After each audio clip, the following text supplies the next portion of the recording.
Well, first of all, congratulations. This is Oh, an thank you. incredible film. Oh, What thank a you. feat of filmmaking. The entire time I was watching this, I kept saying out loud, is this really animated or is this live action? It's incredible. So That was the aim. congratulations. So it feels like it's a live action movie.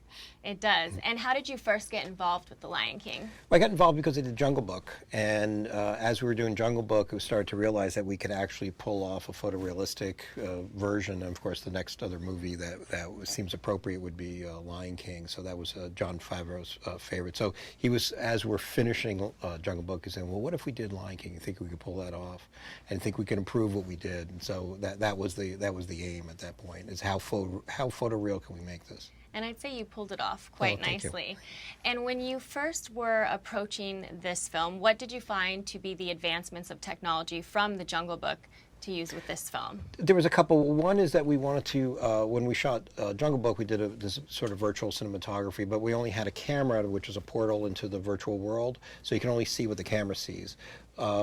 With the idea of VR is you can actually put these goggles on and actually be in the landscape and walk around like you would on a live action set. So imparted a little more natural live action, intuitive filmmaking, where it's like, if I crouch over here and maybe move that rock, this would be a better shot.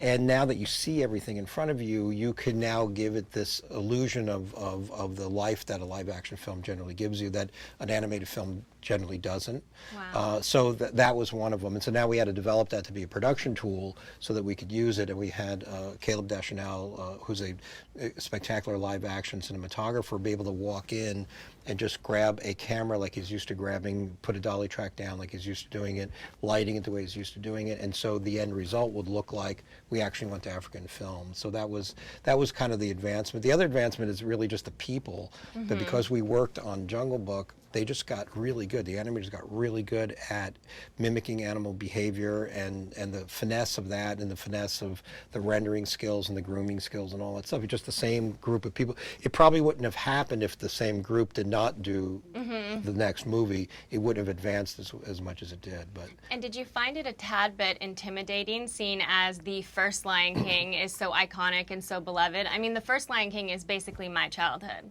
So did you find that a little bit intimidating? Well, it's intimidating that you have to kind of put out of your head because there's no way to equate them. It's like saying, well, were you intimidated in the Broadway play from the original? And you probably would be, so you have to say, well, it's a different medium and I have to attack it in that particular way. So, but there's always the reminder of, well, does that live up to the old one? Is it better? Is it worse? Is it a sideways move? What is it exactly?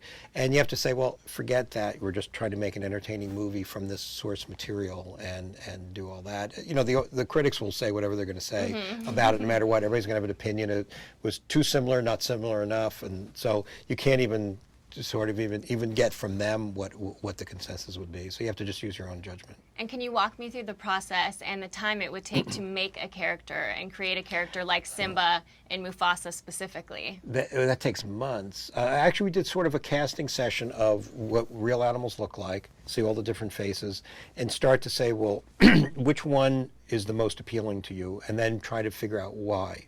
And then when you say, okay, well, we cast that one, and we need to change it a little bit, then they have to be built from scratch. So all these artists have to come in and actually dissect, not real, but dissect what the animal structure is, the muscles, all the various things, so that when the animators actually move something, it actually moves the proper appropriate muscle, moves the appropriate hair. So that takes like 6 months maybe to produce one character. And then once you have it and you start filming with it, then it has some idiosyncrasies that particular character and that structure has that you say, well, we want to change it. It's like, well, now it's going to cost so much or take so much time to change it, we really can't. So we have to kind of augment it a little bit. So each one was hand done from beginning to end, manicured and all that stuff. So it took a long time, and everything was happening concurrently. So we had a huge crew to do every animal, and the same attention to detail was done for every single one of them. And who's your favorite character?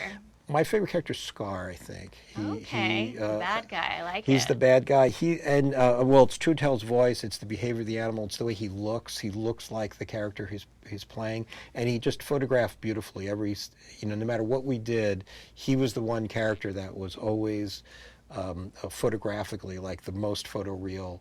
The other ones were good, but even the Simba was the most difficult because every Mm-hmm. time we change the light on him, he would get a little darker, more orange, a little more. So something was up, but Scar for some reason was bulletproof, and I just loved his performance. I thought he did a great job. Everyone in this movie was incredible. Yeah. And what would you say would be the most aha moment? What scene would you say that out of all of these experiences, all of the making of this movie, which scene blew you away that you were so thrilled with?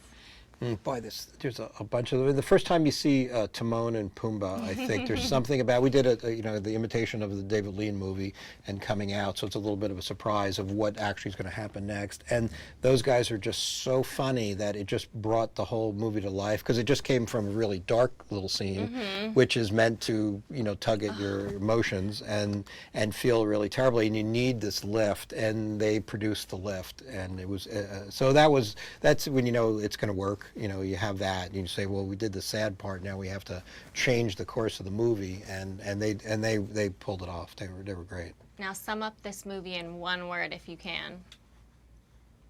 It's a tough one. I'm not sure I can. I don't know how to sum it up. Real. I'll say real. I like that. Well, the movie was wonderful, and my favorite characters were Timon and Pumbaa. Yeah, so well, I agree with you on that. So thank you so much. Oh, you're I welcome. enjoyed the film, and I don't know.